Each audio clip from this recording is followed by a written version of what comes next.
everybody, thank you for being here. We have meeting minutes after approval, I'll ask for motions, please. Jen, second. Julianne, questions or comments? All in favor? That carries, thank you. Warrants for review. First, and I spoke with Megan, I'll second. Questions or comments? All in favor? That carries unanimously too, thank you. I have nothing. Thank you. Good afternoon, everybody.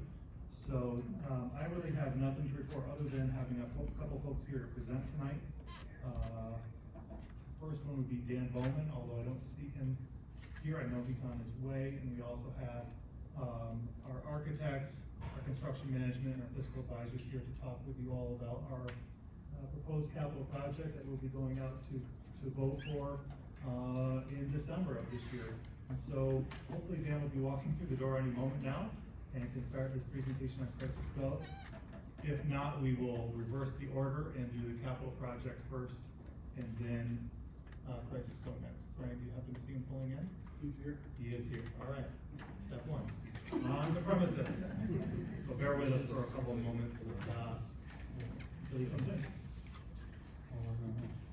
I know, right? That's weird. Jamie, that's not the icon symbol, is it? I don't know, I don't think so. I think it's one of the alerts. Right. Oh. Yeah, I know.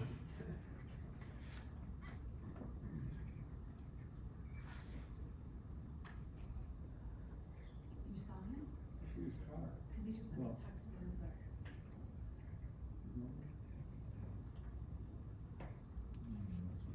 Brian, do you wanna step up and call him and just see? Yeah. Yeah, I don't think that's. I'm okay with that. Are you all okay if we go ahead and switch the order? Yeah. Alright, so, Debbie, you have it on hand, right? Apologize about the order. So Jesse from Lavella will kick us off with kind of an. Yes, please, if you don't mind. The microphone is on, so everybody will be able to hear you. On the proposed scope for the capital project that we would go out to the community and vote for in December of this current school year. So Jesse, thanks for being here. Hi guys, so I'm Jessie. So to take off, just start with the agenda for what I'm gonna be speaking about, as well as some of my colleagues over there. Start going over the proposed scope, what our proposed timeline, some of the financial information, and then sort of our next steps moving forward.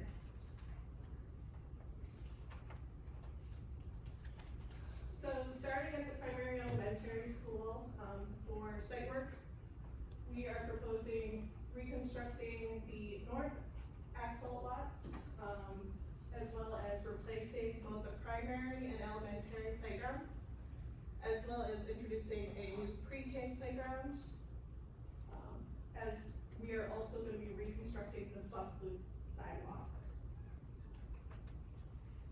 Interior scope, we're gonna be proposing adding AC to both the primary cafeteria as well as the elementary cafeteria and the LGI.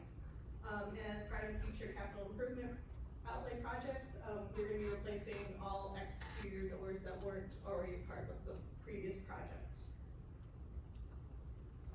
Another big component of this will be doing roof reconstruction, as highlighted in the orange.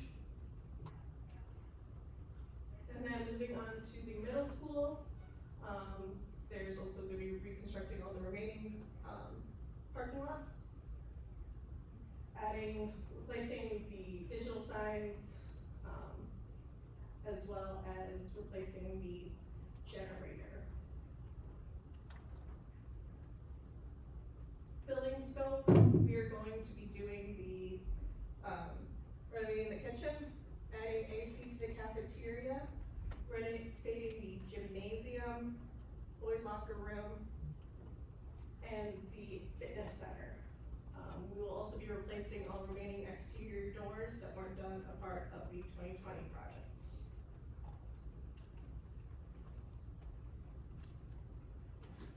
There will also be a little bit of roof work at the middle school. At the academy, baseball, softball field. This will include a new multi-purpose field in the middle of the turf complex. There'll be new dugouts as well as press boxes for both the baseball and softball.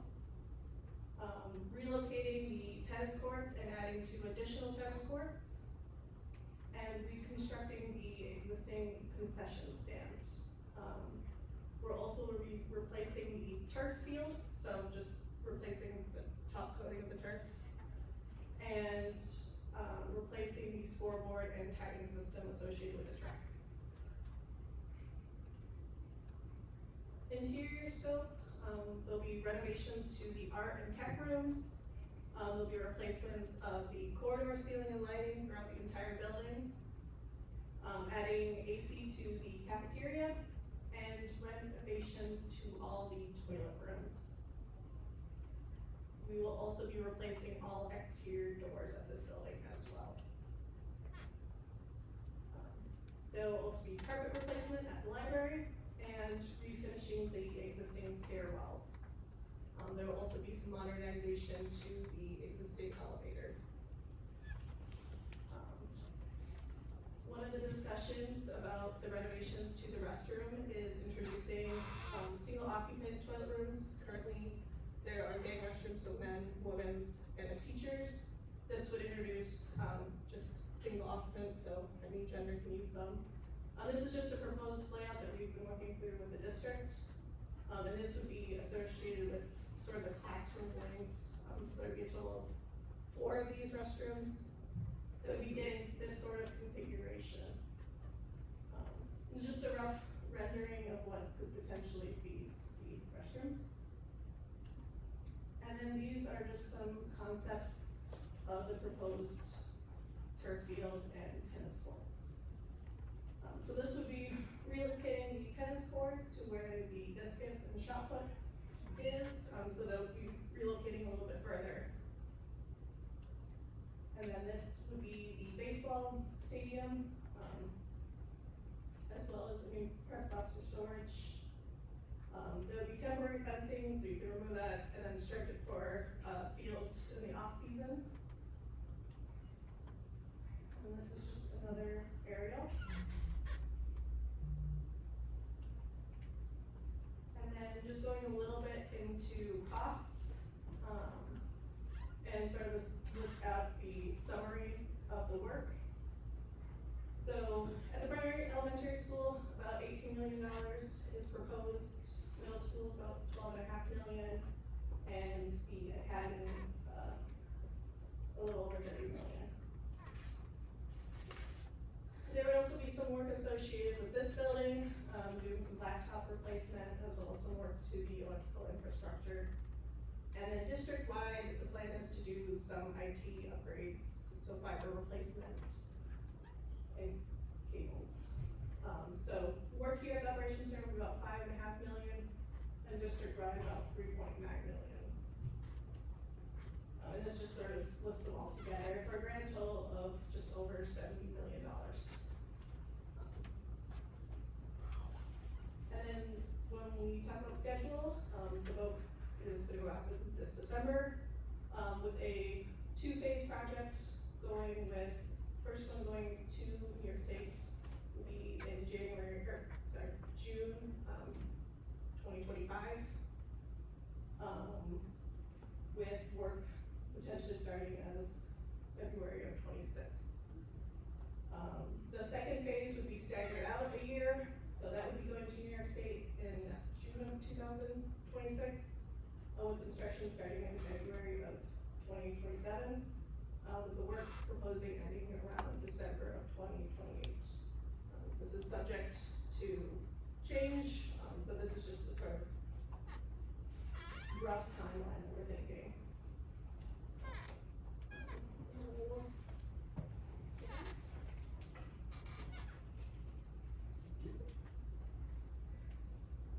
Good afternoon, everybody. My name is Jason Schwartz. I'm the president of Dominion Incorporated. We're the district's financial advisors. We've been working closely with Matt and the administration team, as well as Lavelle and Watchdog, to kind of look at what the financial impact of this proposed scope would look like. So one of the places we always start, when we're looking at future work is, what does the existing, debt service structure of the, district look like? So that's what's represented on the page here. And that's important because we wanna look at, local share, what that looks like in terms of, rolling on to the future, because we wanna manage the tax cap and the budget, and make sure we're trying to keep things, relatively stable and, neutral as much as we can. So again, when we say local share, that really means for all your, capital program, the debt service that you owe on that, less the building aid that we're getting back from the state. So we get back about 73% of our approved voter referendum costs from the state.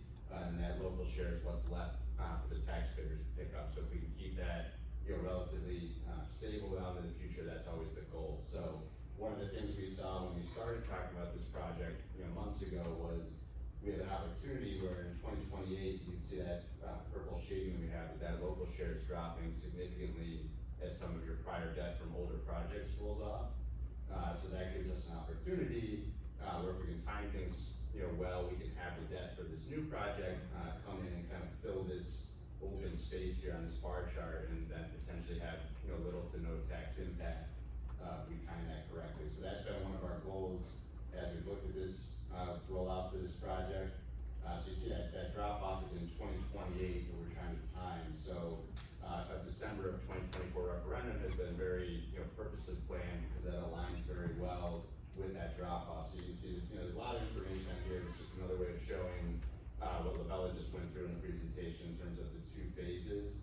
And the key is those blue boxes, you see where the bonds are, that's where we would expect the impact of the project really to come on the district's books. So that lines up with that 27, 28 drop off. So then as we, look at the numbers themselves for this $70 million project, the district is planning to kick in, $13.4 million in capital reserves that, the district has done a good job of, planning and putting away for to help save on some of the interest costs of the project. And then as we look at the full project, you'll see in the middle of the page here, column F, the debt service would be about $5.9 million a year. We'd be getting building aid back on the next column over about 4.2, so the, local share there would be around, 1.6, 1.7 a year, which aligns well with that drop off that we were looking at. So when we put it all back together, again, that blue shading on the left is that existing local share, what it looks like now. In the middle here is that, financial schedule that we're looking at for the proposed referendum. And when we put it all back together in the, shading on the right-hand side, that purple there, you can see we stay right at or below that 1.37 million local share that we currently have. And then we, show that again visually here. We go right to that line, but don't go over it. So that allows us to say there'd be no additional new tax impact from this project. We're really paying for the, cost of this project just by replacing the retiring debt. So what's already in your 24-25 annual operating budget, we're able to stay right at that level and not have to ask for any new additional tax load from the district taxpayers moving forward to complete this proposed solar project. Any questions on any of that, the financial piece of it, or if not, I'll turn it back over to kind of talk about the next steps. Thank you. Okay. Can we get that presentation? There's no way we can see a single thing talking about. Sure.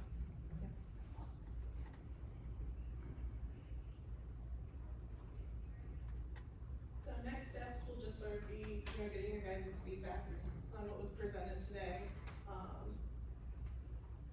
And then, Well, I'll comment on the baseball field. Well overdue, so that's fantastic. Do we at all think about doing turf instead? Yes, sorry. It is turf. Oh, it is turf, okay, I perfect. might have skipped a bit. No, It's I a may new not have heard it, but yes, Yes, it's it's well a overdue. turf, baseball, softball fields, Okay. with space in between, to strike for a multi-purpose field. Perfect, good, thank you. The playground, oh, I'm sorry, go ahead with questions, go ahead with questions. I don't wanna step on any questions you might have. So, I am not a designer of bathrooms, so I'd love to go back to look at that for a second. As I saw that you had some, I'll call it traditional shared stall, external sink bathrooms, and then there were the individual bathrooms that had the sink in the bathroom. In the stall. In the stall. Is that assuming because you put it there, that's typical. I'm just wondering that if you had some of this things outside the stalls, you might be able to put more individual bathrooms in. I don't know if that makes any sense or not, but we've heard a lot of conversation around having that access, so I'm throwing it out there. Yes, so actually New York State just issued some guidelines on, these single occupant toilet rooms. So previous, you could sort of do a mixture of just toilets and sinks being on the exterior or grouping of them. But a couple months ago, they passed guidelines that anytime that you're gonna do these single occupant restrooms, you now have to include a sink on the inside of the toilet room. How many handicap accessible? So this is proposing 2 stalls that would be accessible. With the number of stalls, this is acceptable. We've shared this with New York State. Obviously this is still rough to design, but they figured the layout. This would, right now you guys have about 10 toilets within that certain area. So you would still be losing it just due to the space requirements, but you're still maintaining about 8 toilets. Are those floor to ceiling doors? Yes, yep, these would basically be individual rooms. Individual ventilation and lighting? Yep.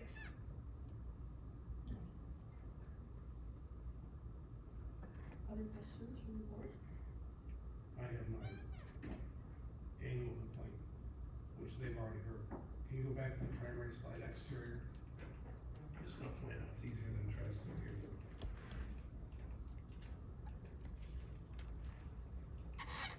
Okay, so we're pulling in now to the upper lot of the primary school. Currently, this is a pathway, there's railroad tracks. Coming across, goes over that bridge on West Avenue and across. We have a fence that follows the property line right to roughly where the woods start. You can see our property line. Actually, it's not our property line, is it? No, It's way it's over not. here, that's not our property line. What is that representing? That's actually the fence that you. Oh, you put my fence in? Yes. Sorry. Don, don't sit down, honestly.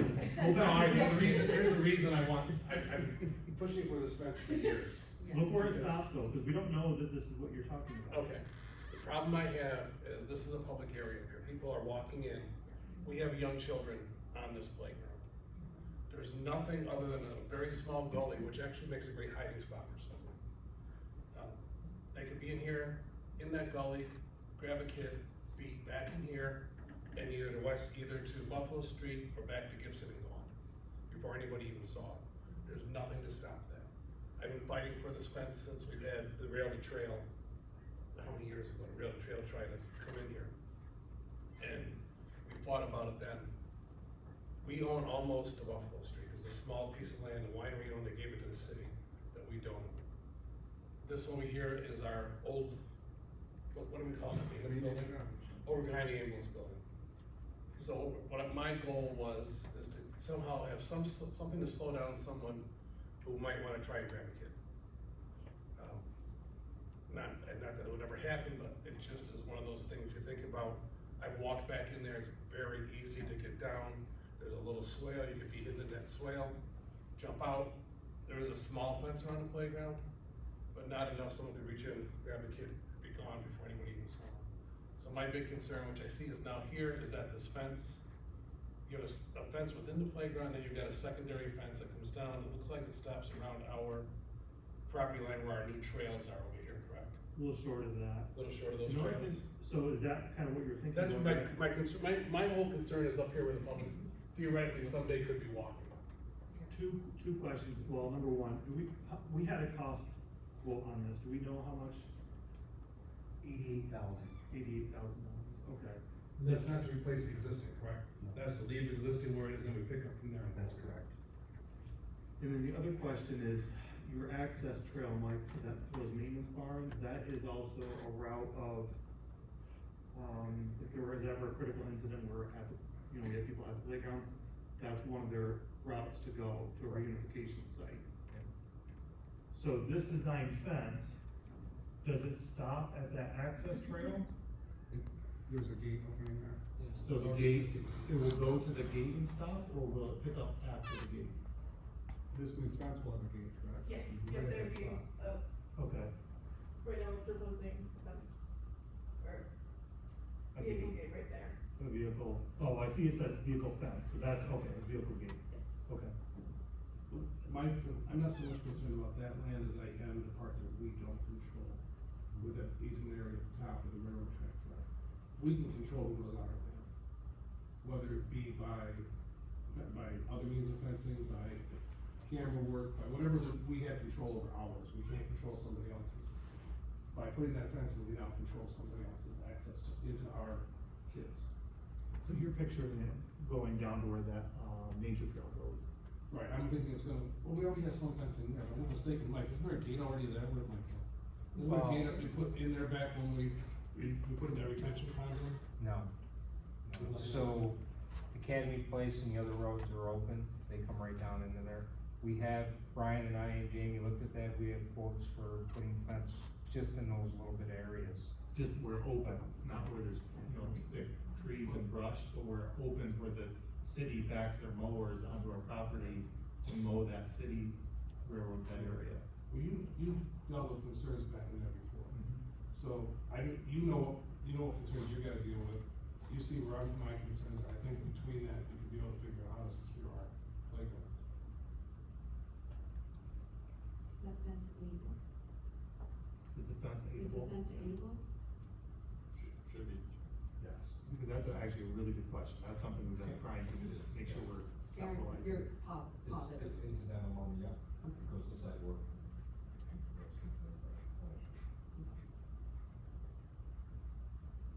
So if it's a priority of the board, we'll make sure it's included, and I'm saying, yeses.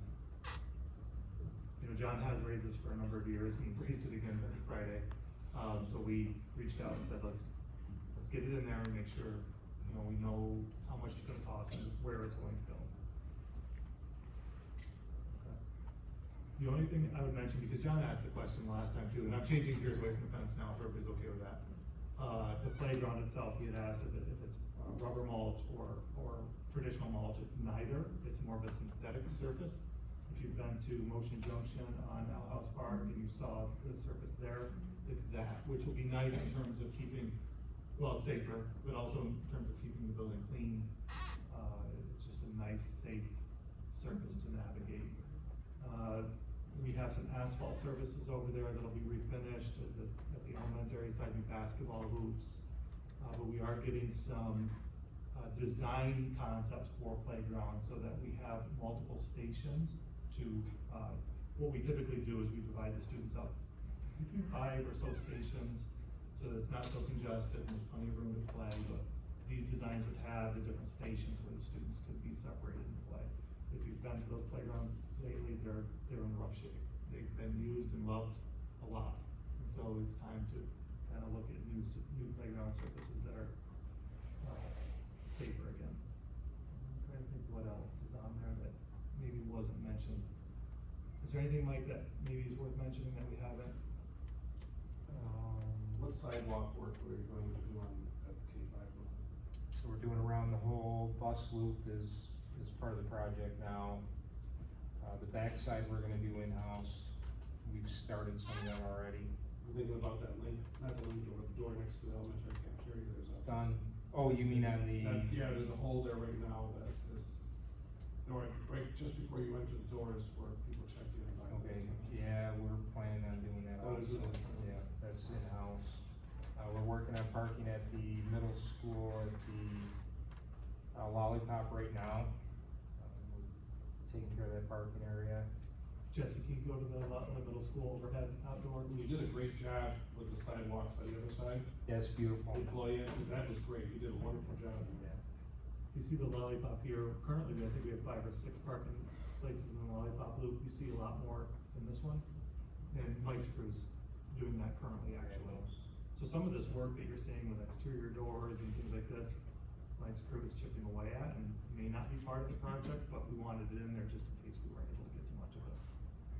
I love the we're providing more air conditioned areas. Yeah. That's really critical for I agree. everyone's health. I wonder, in or out of the project, what the prevailing wisdom around providing shade in your school buildings is? Does that help? Do schools do it?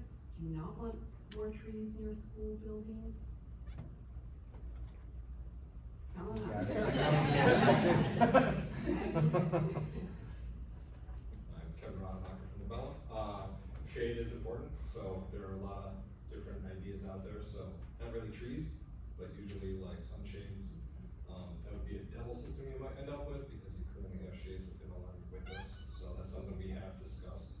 There are ways to install in certain areas, if you have storefront, some shading elements on the actual storefront or curb wall to reduce it. Also analyzing what the actual temperatures are and finding those areas that do get over, allowable temperature in the future, so we can manage it. So it's a big undertaking to do everything. For sure. Yeah, so we're taking that tack and seeing how we can make them all comfortable and into some bigger spaces first. Great, thank you. We talked about a last project, somewhere along the line, a pavilion with a cover. I thought you were gonna talk about it internally at one point, Mike. Over somewhere, that both primary and elementary could use. Concrete pad with a covering. You could put picnic tables, you could use it for a classroom, whatever you could use it for. But a place where they can go that has shade and has, a pad of some sort that gives them a place to. I'd love to build something like that, I haven't really, I don't think We did did. talk about it a little bit, and Stacy did some investigating around with SED of what it would take. We'll have to circle back to that with Stacy and see. I think the CACC wanted one, but they wanted it enclosed with a heat source, like a wood stove heat Swimming source. pool. Yeah, so once you start doing that, now, SED will never. We're happy with that. Yeah. Yeah. But if we could have some kind of gazebo with some picnic tables, I don't see an issue with that, if we find the right location. Mike's always looking for work. But did that guideline pass for room temperatures? It did, it's 88 degrees. Wow. 88 degrees is the max. We had some really hot days in the spring, and we did have a handful of rooms that would have been over that, had it been in place at that point. It's passed now, right, Brian? I believe so. Yeah, it is, confident it is. But back in the spring, it was just a proposal. But we do have a handful of rooms. Second floor of the elementary is one. Also, I think part of this, some of this roof, if you look at the middle school, this was news to me, the roof is white. Mike, do you wanna talk about it? Yeah. You love to talk about it. So through our data collection, through our HVAC, we've tracked room temperatures, and we found that the black shaded area there, Justin, temperatures are about 10 degrees warmer in those classrooms than in the rooms where it has the white roof.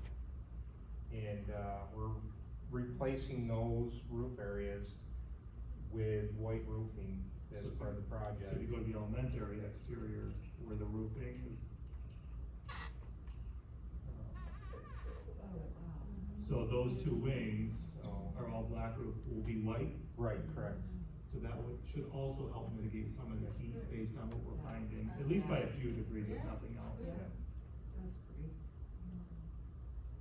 Any other questions?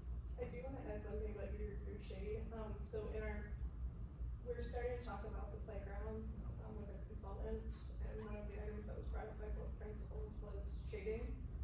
So that is something that we are looking to incorporate into the playground design, is providing some additional shading in those areas. My more concern was the place that teachers take a class. And I know Mike and I had a conversation about a tree being cut down, that I thought, why would you cut it? I remember you were mentioning that now the state's pushing to get anything that's near a building, Mike, what was the? Any buildings that are built now, or any SED is really pushing for no immediate trees around buildings due to safety. These, shooter experiences that happen, the trees allow for coverage for somebody to hide out there. As well as you're interested in the fence, there's also the tree issue of people hiding behind the trees and, doing damage.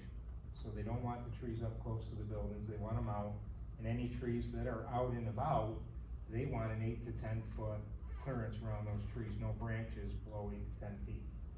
So, really, you know, the front of our primary school right now with the bus loop, we have those beautiful trees down along there, and as they kinda die off, we've been removing them.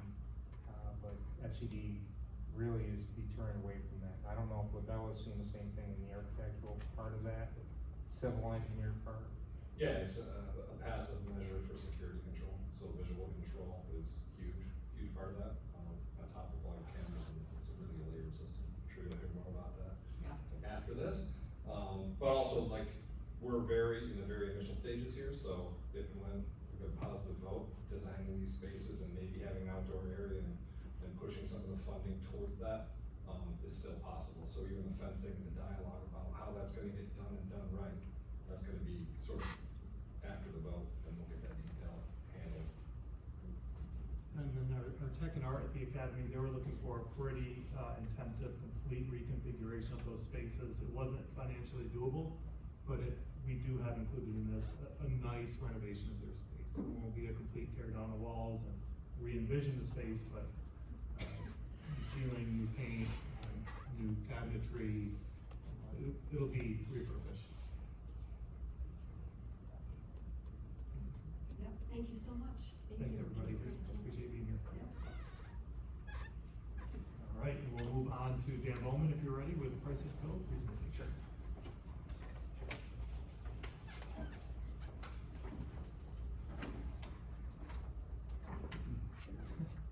Well, I'll start.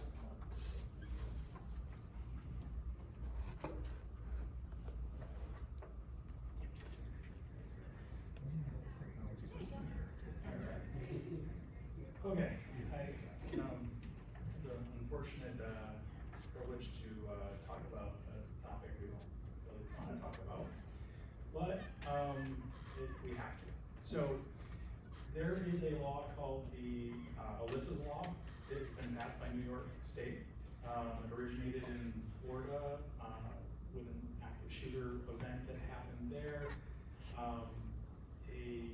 They did a large investigation of that shooting and, figured out that the amount of time that it took for a response, during that shooting event, caused additional lives, and one of the lives was, a young lady named Alyssa. That's how the law came about. Since then, there's been, many other states that have adopted this initial law that started in Florida, called the Alyssa's Law.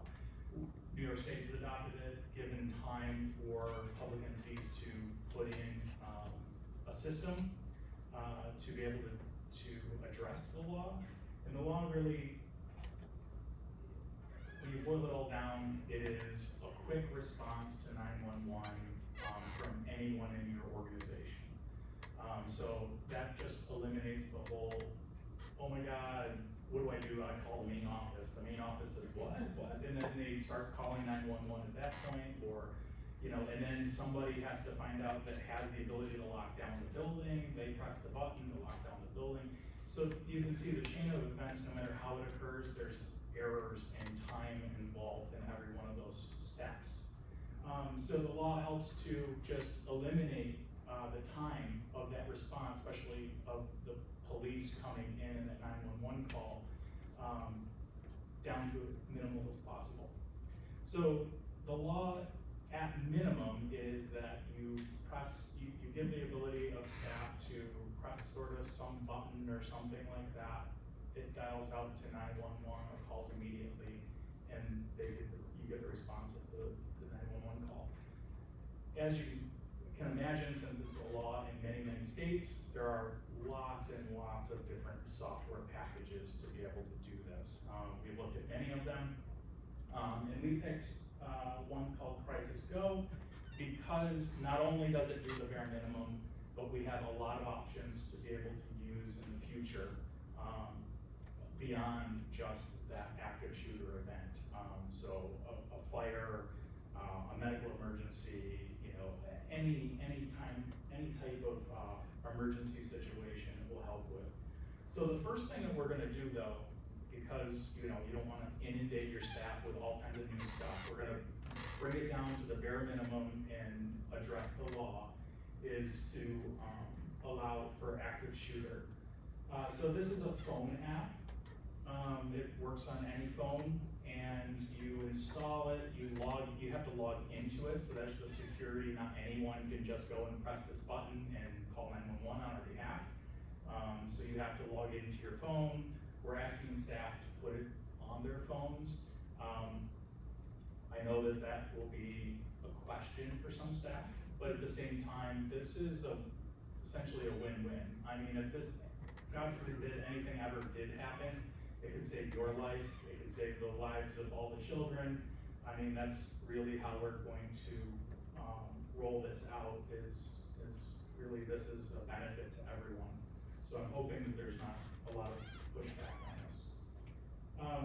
So as you can see, this is the screen you would get. As soon as I start up Active Crisis Go, and it should be already logged in, because, you know, you log in once, it's just like any other app, it just is there and it's already ready to go. It's only gonna have one button to start off with, the active shooter button.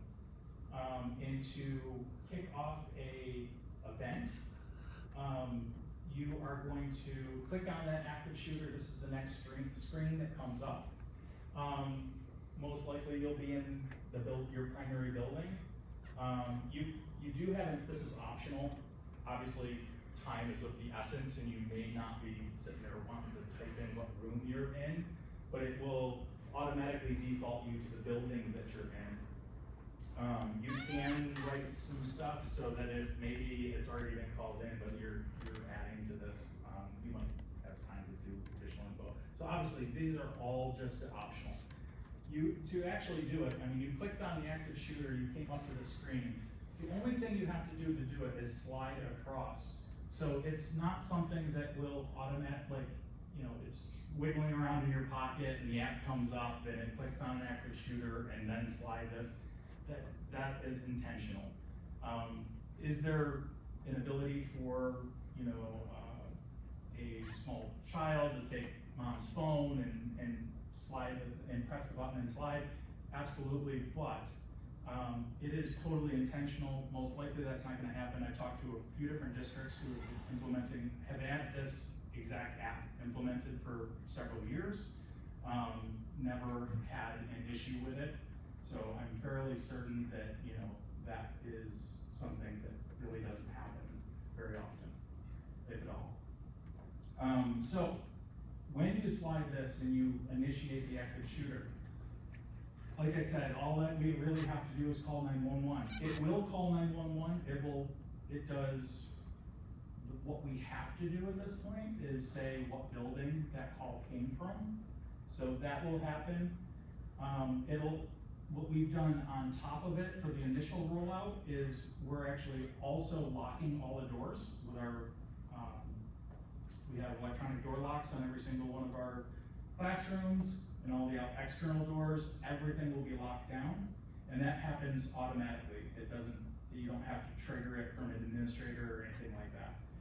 At that point, it opens up a group emergency chat with everyone, and how that chat works is that the person that initiated the alert can chat out, and then the emergency team, so really the administrators of the building and the district, SROs are involved in that, will get the messages from the person. So if they say, I'm trapped in my room and I need help, that whole team will get it.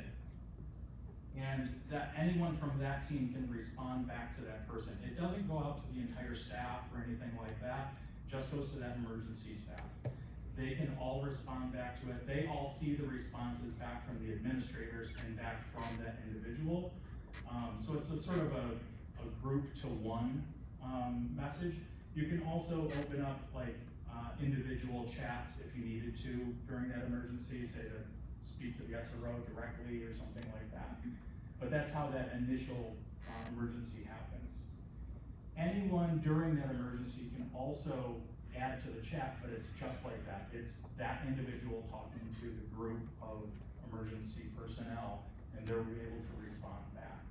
So it gives a quick emergency method of communication that's quiet, because most likely you're hiding and you don't wanna talk on the phone. So that opens up that channel of communication right away. The other thing that it does is it immediately makes the emergency plan, the teachers have a red binder, it goes step by step on what you're supposed to do in case of this emergency. That red binder is duplicated in here, they can click on it, see the checklist of what they're supposed to do at that point, and it just makes it quick and easy. It's available right there when they click on that button. So this just shows the, sort of that chat feature, the details. If I was to click on that as an administrator, I would actually see all of the people that were communicated with that emergency. So if it was district-wide, it would be everybody in the district, and whether I texted them and emailed them and whether those were successful. You also, within the chat, you're able to do, send pictures, audio, video, your up-to-date location with your GPS, whatever you needed to do through that chat. All those are available to both parties. So, other things that are in the app when we roll this out, these are just inherent, it's sort of a secondary, list. Some of them are sort of silly, there's a little light and stuff that you can turn on anyways. But it does have maps of the building, that's important. And I think you can look at the checklist, even if it's not an emergency, you can always look at that red binder information through this app. So that's another nice thing to have. So it's always in people's pockets. And the roster is important. So the rostering, this pulls in all the information from within campus. It has all of the class information, the student information, and the teachers and the associations with those. You're only gonna see the students that you are rostered in that class for, so if you're not a teacher, you're not gonna see any of the kids. But if you're a teacher, you're gonna only see the kids in your roster. Once the event actually happens, I'll get onto that in a second, hold on. So this is on Apple, Android, Chromebook, Windows client. There's options to have like lanyards that you can press, but that's sort of these are all future things that this tech can do. Believe me, only what I just told you prior is what we're gonna roll out the first thing. I just wanna let you know that there's obviously lots of other things that we can do with this. We can do the panic buttons underneath a desk, at a receptionist desk. It can automatically, do the 911 call. The police and fire can actually have this app so that they can be part of the communication. We can do PA announcements automatically. Door locks, as I said, trigger the fire alarm. There's laptop, desktop alerts, Chromebook alerts, cell phone alerts. We could tie this into our mobile radios, all kinds of stuff that it can do.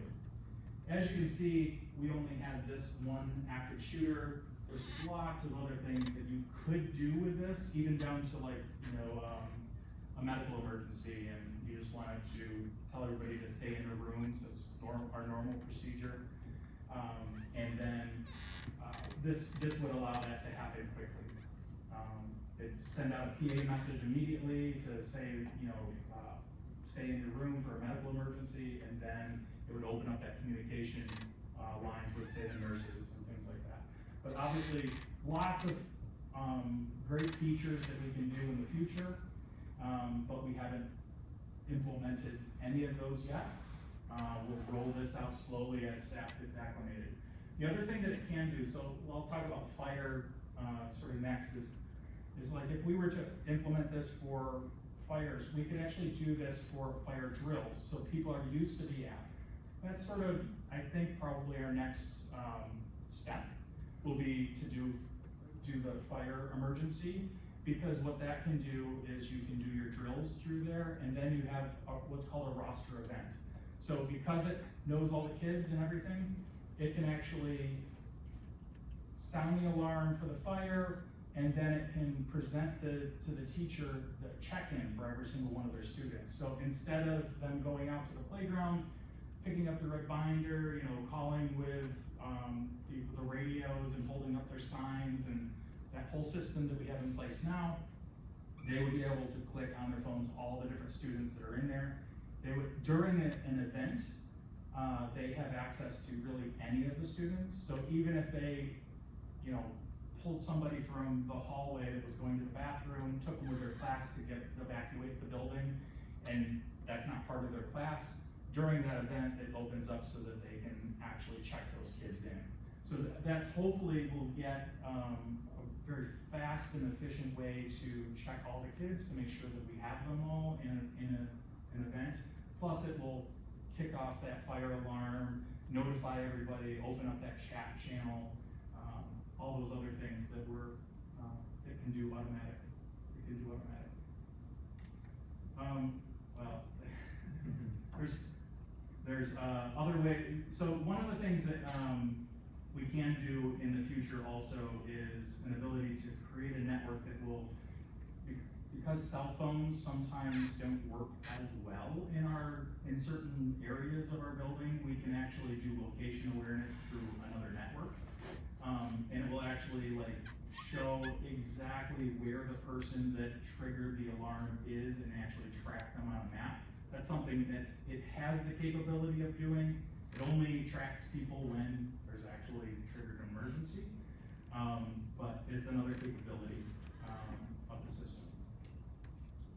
And that's sort of the next thing we're probably gonna do is fire for post. Next rollout. Jen? Awesome, Dan, as usual. I have a bunch of questions. Do you want me to go one at a time? Oh, whatever you want. Okay. So, is this geofence to the school, or could somebody be anywhere and trigger this? If they're an administrator, they could be at a conference somewhere here or something and trigger it there or participate in chat? So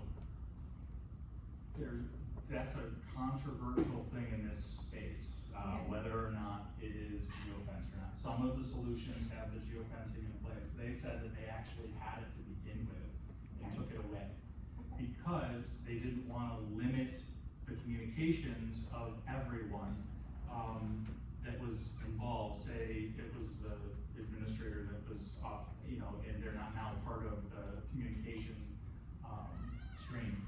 So they had that, and then they also said that you would rather have somebody accidentally do a false alarm every once in a great while than limit somebody from actually being able to use it for a real emergency.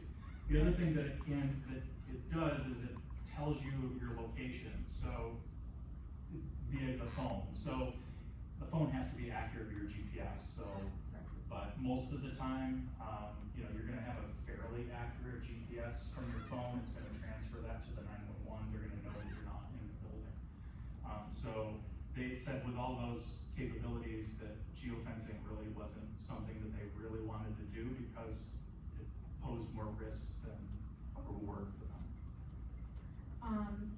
Is there an opportunity to merge chats? And here's why I'm thinking of that, right? So I'm the principal, I got something going on in this classroom, and I've got a teacher that starts a chat, and then the teacher next door hears something going on, and the teacher next door, and now I've got 16 chats, all from the same hallway.